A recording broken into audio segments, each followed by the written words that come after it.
Janes and Leo. Janes and Leo was the New York-based architectural firm of Elisha Harris Janes and Richard Leopold Leo 1871/72. From 1898 to 1911, the firm designed and built numerous Beaux-Arts residential structures in New York City, both richly detailed row houses and luxury apartment blocks during the building boom that constructed Manhattan's Upper West Side. Though neither Elisha Harris Janes nor Richard Leopold Leo ever studied at the École des Beaux-Arts in Paris, they worked within its traditions.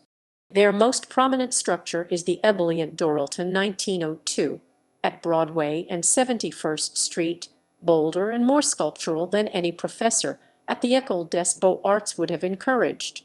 Montgomery Schuyler, the critic for the Architectural Record, disapproved of its flamboyant appeal.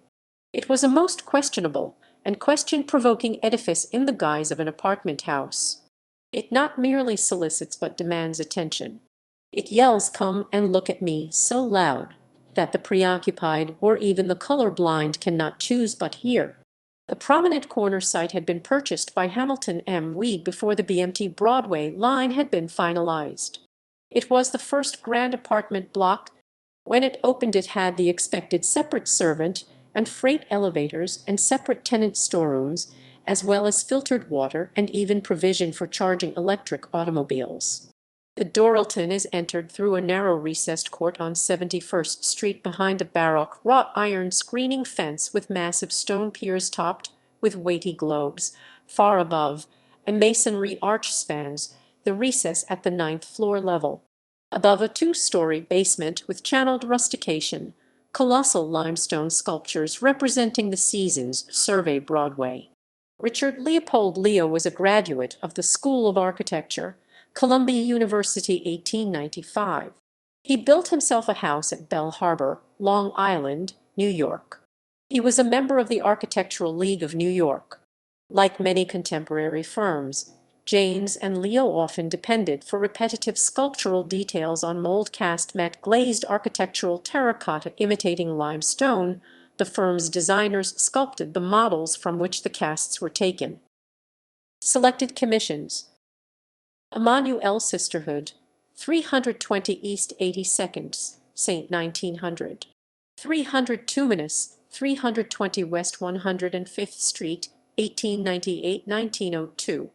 For the real estate speculator John C. Umberfield, and 301–307 for Hamilton Weed, as well as 330, 331, and 333 Riverside Drive for Joseph A. Farley.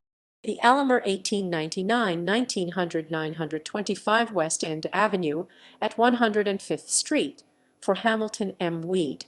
The Manhasset 19015, Broadway between 108th and 109th Streets, completed 1905.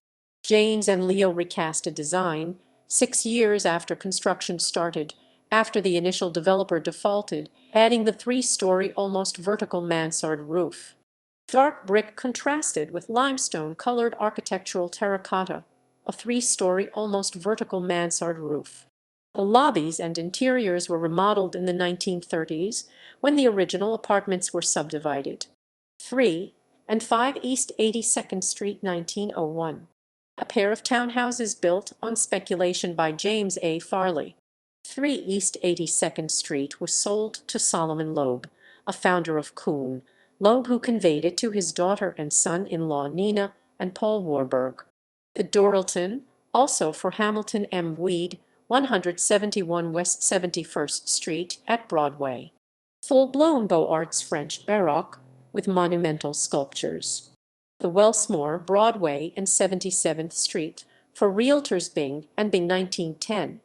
12 stories of dark brick contrasted with limestone-colored architectural terracotta, which clads the first 3 stories and providing window jambs, spandrels, and entablatures.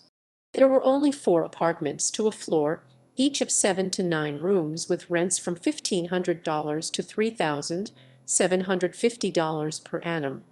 Elisha H. Janes continued to practice after Leo's death.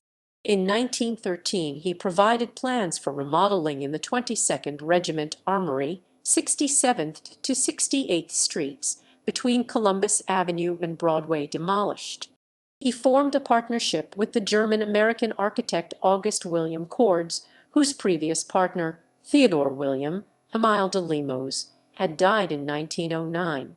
Their projects included the New York Women's League for Animals Building 1913, 348-354 Lafayette Street, now in the NoHo district, and the refrigeration plant and wholesale market and storage buildings 1925-29 in the Bronx Terminal Market, Hunts Point. Notes